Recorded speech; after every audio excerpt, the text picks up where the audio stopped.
जिस युवक से कामिनी की शादी होने वाली थी वो 60 साल का बूढ़ा अपाहिज व्यक्ति कोई और नहीं बल्कि उसी गांव का बूढ़ा ठाकुर कुंवर सिंह था। कामिनी 21 साल की बेहद ही खूबसूरत लड़की थी जिसके रूप का हर कोई दीवाना था।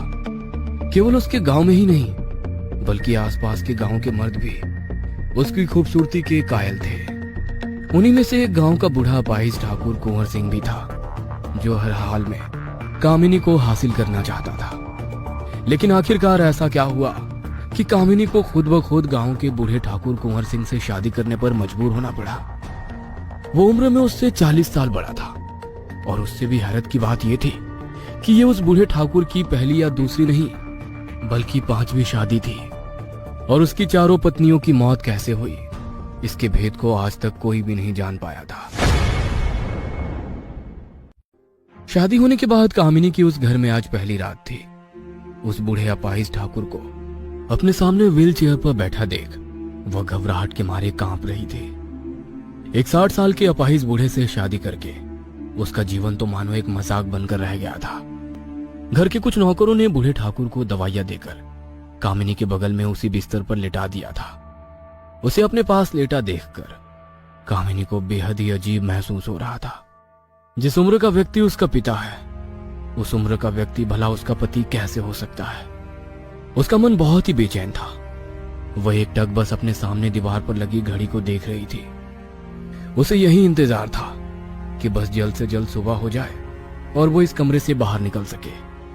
कुछ ही देर में बूढ़े ठाकुर की आंख लग गई और वो गहरी नींद में सो गया। उसके सोते ही कामिनी ने तुरंत ही बड़ी ही सावधानी से कमरे का दरवाजा खोला और आधी रात को उस बंगले में टहलने लगी।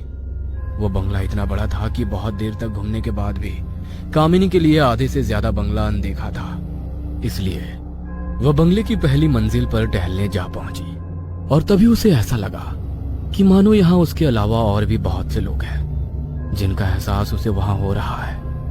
इसलिए वो मुड़कर इधर उधर देखने लगी। लेकिन जब उसे वहां कोई भी नजर नहीं आया तो उसने इसे अपने मन का वहम समझ के नजरअंदाज कर दिया। वो नीचे जाने का सीढ़ियों की तरफ मुड़ने लगी कि तभी उसे ऐसी आवाज सुनाई दी कि मानो उसके पीछे वाले कमरे के दरवाजे को कोई खटखटा रहा हो। लेकिन वो उस आवाज को नजरअंदाज करते हुए फिर से नीचे की ओर बढ़ने लगी कि तभी दरवाजा खटखटाने की आवाज अचानक से तेज हो गई। उस तेज आवाज को सुनकर वो बेहद बुरी तरह से घबरा गई। उसने जैसे ही पीछे की ओर मुड़कर देखा तो उसके होश उड़ गए क्योंकि जिस कमरे के अंदर से उसे दरवाजा खटखटाने की आवाज आ रही थी उस कमरे के बाहर एक बड़ा सा ताला लगा हुआ था जिस पर ना जाने कितने ही ताबीज बंधे थे। कमरे पर ताला लगा होने के बावजूद भी कमरे के अंदर से उस खटखटाने की आवाज को सुनकर कामिनी का शरीर ऊपर से नीचे तक बुरी तरह से पसीने से भीग गया और वो डर के मारे तेज कदमों से सीढ़ियों से उतरकर अपने कमरे में आकर लेट गई। लेकिन उसके मन में पूरी रात यही बात चलती रही कि आखिर बंगले की उस पहली मंजिल पर जो उसे महसूस हुआ आखिर वो क्या था। अगले पूरे दिन भी उसके मन में बस यही बात घूमती रही। आज रात कामिनी बूढ़े ठाकुर के सोने का इंतजार में थी क्योंकि वो आज दोबारा बंगले की पहली मंजिल पर जाकर उस आवाज के पीछे का रहस्य जानना चाहती थी। लेकिन आज दवाइयां लेने के बहुत देर बाद तक भी बूढ़े ठाकुर को नींद नहीं आ रही थी। आज वो एक टक अपनी नजरें कामिनी पर गड़ाए हुए था। वह बेहद ही अजीब नजरों से कामिनी के पूरे बदन को लगातार घूरे जा रहा था। उसकी ऐसी नजरों को देखकर कामिनी के मन में एक अजीब सा डर दौड़ रहा था कि तभी अचानक उनके दरवाजे पर एक दस्तक हुई और नौकर ने आकर बूढ़े ठाकुर को कोई दवाई खिलाई। शायद वो नींद की गोली थी जो नौकर आज उसे बाकी दवाइयों के साथ खिलाना भूल गया था। उस दवाई को खाने के बाद कुछ ही देर में ठाकुर की आंख लग गई। वह गहरी नींद में सोया हुआ था। तभी थोड़ी देर बाद कामिनी अपने बिस्तर से उठकर फिर से बंगले की पहली मंजिल पर पहुंची और उसी कमरे के बाहर जाकर रुक गई जहां से कल रात को उसे दरवाजा खटखटाने की आवाजें आ रही थी। लेकिन वो चाहकर भी उस कमरे के अंदर क्या है ये जान नहीं सकती थी क्योंकि उस कमरे के बाहर लगे ताले की चाबी उसके पास नहीं थी।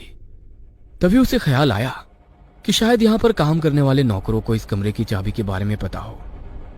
इसीलिए वो पहली मंजिल से उतरती हुई सीधी किचन की तरफ गई, जहां उनका खाना बनाने वाली कविता दीदी सो रही थी। उसने धीमी सी आवाज में कविता दीदी का नाम लेते हुए उसे हल्के हाथ से सहलाया और कविता दीदी एकदम से हड़बड़ाकर उठ गई।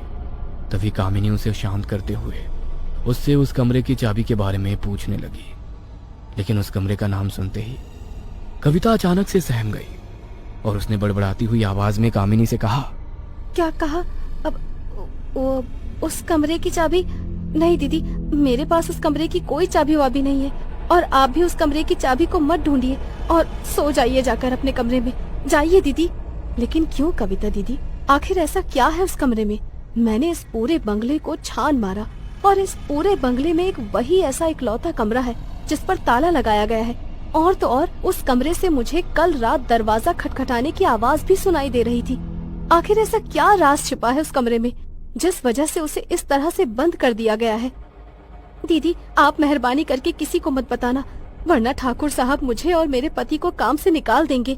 हमारी रोजी रोटी हमसे छिन जाएगी। आप वादा करो कि किसी को कुछ नहीं कहोगी, तो मैं आपको उस कमरे के बारे में बताती हूँ। ठीक है कविता दीदी, मैं आपसे वादा करती हूँ। दीदी, सब कहते हैं कि उस कमरे में ठाकुर साहब की पहली 4 पत्नियों की आत्माएं हैं, इसीलिए उस कमरे को मंत्रों से अभिमंत्रित ताले से बंद कर दिया गया है। यहाँ तक कि कोई ये भी नहीं जानता कि उनकी 4 पत्नियों की मौत आखिर हुई तो हुई कैसे। इसीलिए आप भी उसके बारे में मत सोचिए और जाइए अपने कमरे में जाकर सो जाइए। तुम वो सब छोड़ो और मुझे ये बताओ कि वो चाबी कहाँ मिलेगी? तुम जो बोलोगी वो इनाम मिलेगा तुम्हें।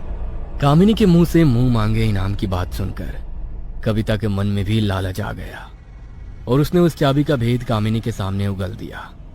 उसकी बात सुनते ही कामिनी दबे कदमों से चलती हुई अपने कमरे की ओर बढ़ी। उसने बूढ़े ठाकुर की व्हीलचेयर के नीचे बने एक खांचे से उस चाबी को निकाला और पहली मंजिल के उसी कमरे के बाहर चली गई। उसने उस ताले पर लगे सभी तावीजों को एक एक करके खोला और जल्दी से उस चाबी से ताले को खोलकर वो कमरे के अंदर चली गई और उसने अंदर से उस कमरे को बंद कर लिया। लेकिन उस कमरे के अंदर जाते ही वो बिल्कुल हैरान रह गई, क्योंकि उस कमरे में एक पुराने बिस्तर और टूटी हुई अलमारी के सिवा और कुछ भी नहीं था। लेकिन उसके मन में अभी भी यही बात घूम रही थी कि कल रात आखिर इस कमरे के अंदर वो कौन था जिसने इस दरवाजे को खटखटाया था। वो अच्छी तरह इस कमरे का मुआयना करना चाहती थी, इसलिए उसने सबसे पहले कमरे में रखी पुरानी अलमारी को खोलकर देखा तो उसमें किसी नई नवेली दुल्हन के ढेर सारे कपड़े थे। वो समझ गई कि ये सब सामान ठाकुर की पुरानी पत्नियों का है। उन कपड़ों को छूते ही उसे उस कमरे में कुछ अजीब सा महसूस हुआ और वो कमरे से बाहर आने के लिए आगे की तरफ बढ़ने लगी। तभी उसका पैर उसकी साड़ी के पल्लू में अटक गया और वो जमीन पर गिर पड़ी। तभी उसे महसूस हुआ जैसे उसके हाथ के दबाव से जमीन नीचे की ओर धंस गई है। उसने जल्दी से उठकर उस और अपने हाथों से थोड़ा दबाव लगाया तो अचानक जमीन पर बना एक दरवाजा खुला, जिसके अंदर बनी सीढ़ियां एक बेसमेंट की तरफ जा रही थी। उस कमरे में बनी बेसमेंट को देखकर कामिनी अचानक से गहरी सोच में पड़ गई कि आखिर अपने कमरे में कोई इंसान भला बेसमेंट क्यों बनाएगा। वो ये सोच ही रही थी कि नीचे बेसमेंट में जाने के लिए उसके पास कोई टॉर्च या मोमबत्ती नहीं है कि तभी उसे बेसमेंट से आती हुई हल्की रोशनी महसूस हुई। उस रोशनी को देखकर उसकी तरफ आगे बढ़ने लगी। वो जैसे ही बेसमेंट में पहुंची तो वहां पर उसे बहुत गंदी बदबू महसूस होने लगी जो उसकी सहन से बाहर हो रही थी। उसे लग रहा था मानो उस बदबू के कारण उसे उल्टी हो जाएगी कि तभी वो रोशनी खुद ब खुद पूरे बेसमेंट में फैल गई। कामिनी ने उस बदबू से बचने के लिए अपने चेहरे को अपनी साड़ी के पल्लू से ढक लिया कि थोड़ी आगे से उसे कुछ गिरने की आवाज सुनाई दी। उस आवाज को सुनकर कामिनी अचानक से घबरा गई, लेकिन वो हिम्मत करती हुई उस आवाज की तरफ बढ़ी। थोड़ी दूर जाकर उसने देखा कि जमीन पर लकड़ी का एक पुराना बॉक्स गिरा हुआ है। वो उस बॉक्स को उठाकर जैसे ही अपने दाईं ओर मुड़ी तो अपनी आंखों के सामने के दृश्य को देखकर उसके पैरों तले की जमीन खिसक गई। उसकी आंखों के सामने 6 इंसानी शरीरों के कंकाल थे। अपने सामने पड़े उन कंकालों को देखकर कामिनी का पूरा शरीर डर के मारे बुरी तरह कांपने लगा। वो जैसे तैसे हिम्मत करके जल्दी से उस बेसमेंट से बाहर निकली और कमरे को ताला लगाकर वहां से जाने लगी। कि तभी उसे फिर से उसी कमरे के अंदर से दरवाजा खटखटाने की आवाज सुनाई दी। उस आवाज को सुनकर डर के मारे उसकी आत्मा सिहर उठी और वो जल्दी से दौड़ती हुई अपने कमरे में गई। बूढ़े ठाकुर को ये पता ना चले कि वो आज रात उस कमरे के अंदर उसका काला सच देखा ही है, इसलिए उसने जल्दी से उस चाबी को उसकी व्हील चेयर के उसी बक्से में रख दिया और चुपचाप जाकर अपने बिस्तर पर लेट गई। लेकिन उसके मन में अब यही बात चल रही थी कि वो कंकाल अगर बूढ़े ठाकुर की पत्नियों के हैं तो उन कंकालों में से बाकी के 2 कंकाल आखिर किसके हैं? आखिर क्या राज छिपा था उन कंकालों के पीछे, और क्या राज है ठाकुर की 4 पत्नियों की रहस्यमय मृत्यु का? जानने के लिए इस कहानी के अगले भाग को जरूर देखें। नमस्ते मित्रों, अगर आप हमारे चैनल पर नए हैं तो चैनल को सब्सक्राइब करें और वीडियो पसंद आई हो तो वीडियो को ज़्यादा से ज़्यादा लाइक करें, शेयर करें और हर वेडनेसडे देखिए एक खौफनाक हॉरर स्टोरी।